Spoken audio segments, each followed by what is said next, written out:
कानी बहू।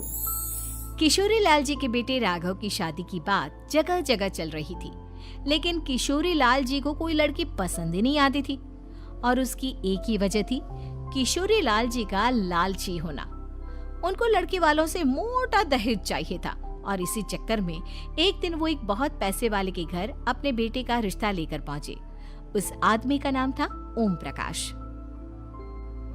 देखिए किशोरी लाल जी, मेरी एक ही बेटी है और मेरी सारी संपत्ति जायदाद सब कुछ मेरी बेटी नैना का ही है।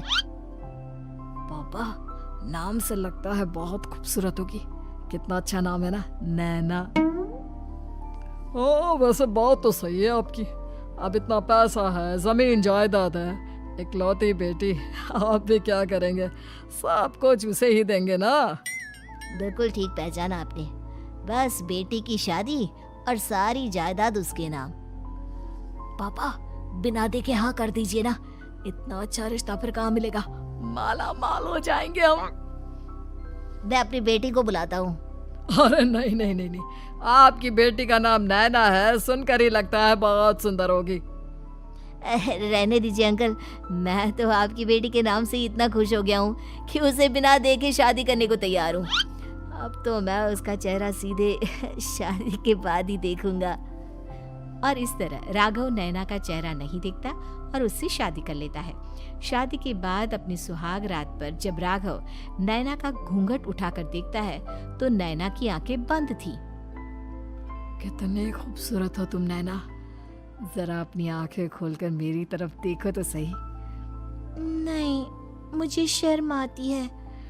अरे, मैंने तुम्हें शादी से पहले भी नहीं देखा और अब अगर तुम आंखें खोलकर मुझे देखोगी भी नहीं तो मुझे अच्छा कैसे लगेगा? इससे पहले कि नैना अपनी आंखें खोलकर राघव की तरफ देखती, अचानक से लाइट चली गई और राघव नैना को पूरी तरह से देख भी नहीं पाया। अगली सुबह नैना राघव के लिए नाश्ता बनाकर लेकर आई। अरे ये क्या, आधा पराठा सेका हुआ है और आधा बिल्कुल कच्चा। ये तुमने क्या किया नैना? बहू, तुमने क्या आधा पराठा तवे से नीचे लटका कर रखा था, जो आधा सेका है और आधा कच्चा? मुझे जितना दिखेगा उतना ही तो सीखूंगी ना पापा जी। जहाँ जहाँ मुझे नजर आ रहा था वहाँ मैंने सीख लिया, जहाँ जहाँ नहीं दिखा वहाँ कच्चा रह गया होगा। इसका क्या मतलब है? ये कैसा मजाक कर रही है तुम? अरे बहू, तुमने इतना लंबा घूंघट क्यों लगाया हुआ है? देखो, हमारे घर में बहुओं को बेटी की तरह रखा जाता है और फिर तुम तो इतना सारा माल लेकर आई हो। देखो, ये घूंघट डालकर रखने की कोई जरूरत नहीं है। हाँ नैना, पापा जी ठीक कह रहे हैं, तुम तो आराम से रहो, अपना ही घर समझो। नैना अचानक से अपना घूंघट उठा लेती है। अरे ये क्या पापा, नैना की तो एक आंख फूटी हुई है। नाम से नैना, लेकिन ये तो कानी बहू निकली। मेरे साथ धोखा हुआ है, धोखा। बिना दिखाए अपनी कानी लड़की मेरे संग ब्याह दी। मुझे कानी बीवी नहीं चाहिए।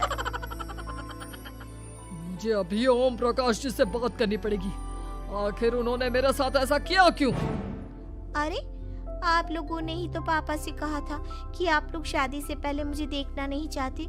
अब मेरे पापा पर क्यों इल्जाम लगा रहे हैं? अरे लेकिन उन्हें बताना तो चाहिए था ना कि तुम कानी हो, एक आंख से तुम्हें दिखाई नहीं देता। किशोरी लाल और राघव नाराज होकर ओम प्रकाश को अपने घर बुलाते हैं। पापा जी, ये आपने क्या किया? शादी से पहले बताया क्यों नहीं कि नैना की आंखों में परेशानी है? अरे, आप ही ने तो लड़की देखने से मना कर दिया था। अरे लेकिन आप बता तो सकते थे। आपको तो हमारी बेटी की प्रॉपर्टी चाहिए थी, वो भी पूरी की पूरी। अब क्या हुआ अगर उसे आधा दिखाई देता है? प्रॉपर्टी तो आपको पूरी मिल गई ना। अरे ये क्या बात हुई? मेरी शादी प्रॉपर्टी से नहीं, आपकी बेटी से हुई है। अब ये तो पहले सोचना चाहिए था, तब तो मेरी प्रॉपर्टी देखकर तुम्हारी जुबान लप लपा रही थी। लेकिन मैं कानी लड़की को अपनी बीवी बनाकर नहीं रख सकता। पापा, कुछ करिए ना आप। हाँ, करता हूँ। देखिए ओम प्रकाश जी, आप हमारे साथ ऐसा नहीं कर सकते। और तुम देखो, अगर तुमने मेरी बेटी से शादी तोड़ी ना, तो जो भी प्रॉपर्टी मैंने तुम्हें दी है वो तो पूरी की पूरी वापस ले ही लूंगा, और आधी प्रॉपर्टी तुम्हारी भी लूंगा। अरे मेरी आधी प्रॉपर्टी भला क्यों लेंगे आप? इसलिए क्योंकि मेरी बेटी को आधा नजर आता है और उसकी नजर अभी तक तुम्हारी आधी जायदाद पर ही पड़ी है। अब तुम उसे घर से निकालोगे तो कुछ तो लेकर जाएगी ना। और अगर हम आपकी बेटी को अपने घर की बहू बनाकर रखे तो? तो तुम्हारी पूरी प्रॉपर्टी तुम्हारी ही रहेगी, और जो मैंने तुम्हें दिया है ना, उसमें से बस मैं आधा लेकर जाऊंगा। अरे लेकिन अब आप अपनी दी हुई प्रॉपर्टी में से आधी वापस क्यों लेकर जाएंगे? अगर मैं आपकी बेटी को अपनी पत्नी बनाकर रखने को तैयार हूँ तो? इसलिए ताकि भविष्य में अगर तुम मेरी बेटी को धोखा दो तो उसके पास कुछ तो रहे जो पति का हो। वैसे मेरे पास तो बहुत कुछ है, लेकिन अपने पति की कोई निशानी तो उसके पास होनी चाहिए ना। अब अगर तुमने मेरी बेटी को कानी कहा तो तुम्हें प्रॉपर्टी भी कानी ही मिलेगी, पूरी नहीं। जमाए राजा। किशोरी लाल और राघव समझ चुके थे कि वो बुरी तरह फंस चुके हैं और अब उनके पास वहां से निकलने का कोई चारा नहीं है। अब समझ में आया ना, लालच बुरी बला होती है। एक तो तुम्हें प्रॉपर्टी मिली, ऊपर से बीवी मिली, उसमें तुम्हें नखरे भी दिखाने हैं। आए बड़ी, चुपचाप बैठो दोनों। कुछ दिनों के बाद नैना राघव की कार लेकर बाजार घूमने निकलती है और जब कार लेकर वापस आती है, ये क्या? एक तरफ से मेरी गाड़ी पूरी खराब हो चुकी है। लगता है तुमने मेरी गाड़ी को किसी दूसरी गाड़ी के साथ एक्सीडेंट किया है। अरे अरे कितना बड़ा नुकसान कर दिया तुमने बहू। वो क्या है ना पापा जी, मुझे एक आंख से दिखाई नहीं दे रहा था, सामने से गाड़ी आ रही थी। मुझे तो सिर्फ आधा ही दिखाई दिया और वो गाड़ी मेरी कार से रगड़ते हुए निकल गई। अब मैं क्या करूं बताओ? आप इसे ठीक कराने के पैसे कौन देगा? तुम्हारे पापा? तुमने मुझसे इस तरह से बात की? अभी रुको। नैना राघव की शिकायत ओम प्रकाश को कर देती है।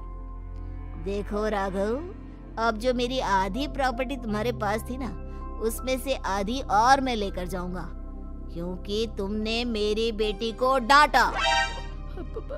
अरे नहीं नहीं पापा जी, गलती हो गई, माफ कर दो। गलती की तो कोई गुंजाइश ही नहीं। अगली बार मेरी बेटी को डांटा तो बची हुई आधी में से आधी और ले जाऊंगा। लालच के चक्कर में हम दोनों ने बहुत बड़ी गलती कर दी बेटा। एक तो तुम्हें कानी बहू मिली और ऊपर से जो माल मिला वो भी काना। इस तरह राघव की हर एक गलती पर ओम प्रकाश उसकी प्रॉपर्टी का आधा आधा हिस्सा लेकर अपना सारा माल वापस ले गया और राघव को कानी बीवी से काम चलाना पड़ा। भाई लालच वाकई में बुरी बला है।